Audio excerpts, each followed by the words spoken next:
Baik, kalau menurut Bu Bibit sendiri nih, wajar nggak kalau kita sebagai masyarakat tuh ada curiga kalau nantinya MK tuh akan ada keberpihakan? Karena kan di dalam MK sendiri ada kekeluargaan. Iya, jadi gini yang perlu didudukkan dulu persoalannya ya. Kalau ke Mahkamah Konstitusi itu kan ada batu ujinya tuh pasal di konstitusi mana yang dipermasalahkan. Nah yang dibawa oleh PSI adalah pasal mengenai diskriminasi. Nah logika hukumnya seandainya dasarnya adalah diskriminasi, kenapa dituruninnya hanya sampai 35? Iya.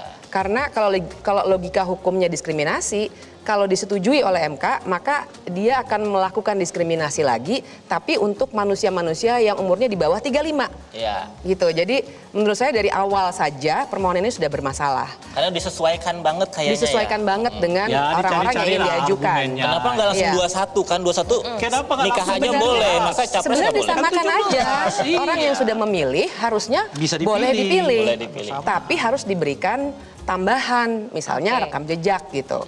Nah, balik lagi ke pertanyaan soal mungkin nggak bagaimana gitu keberpihakan ini. Sebenarnya ya mungkin tidak mungkin, saya kira kita harus nanti melihat putusannya kayak gimana ya. Tapi begini, indikasinya adalah kita tahu bahwa paling tidak ada benturan kepentingan yang luar biasa.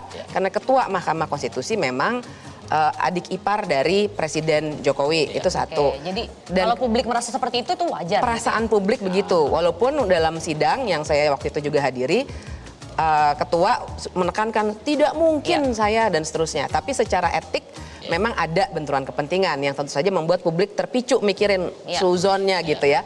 Nah kemudian yang kedua juga ada hakim yang kemarin itu diganti secara ilegal kan, digantikan sekarang. Itu secara ilegal loh sebenarnya, tapi disahkan juga waktu itu diangkat oleh Presiden. Jadi tentu saja tidak bisa dihindari kecurigaan dari publik ini. Nah sebenarnya MK itu paling tidak yang saya kan kalau jadi ahli itu bikin paper dulu. Dalam paper saya paparkan bahwa setidaknya ada 7 putusan Mahkamah Konstitusi sebelumnya yang sebenarnya secara konsisten bilang kalau urusannya adalah batas usia itu wilayahnya di DPR, bukan di kami nih gitu. Udah bener MK.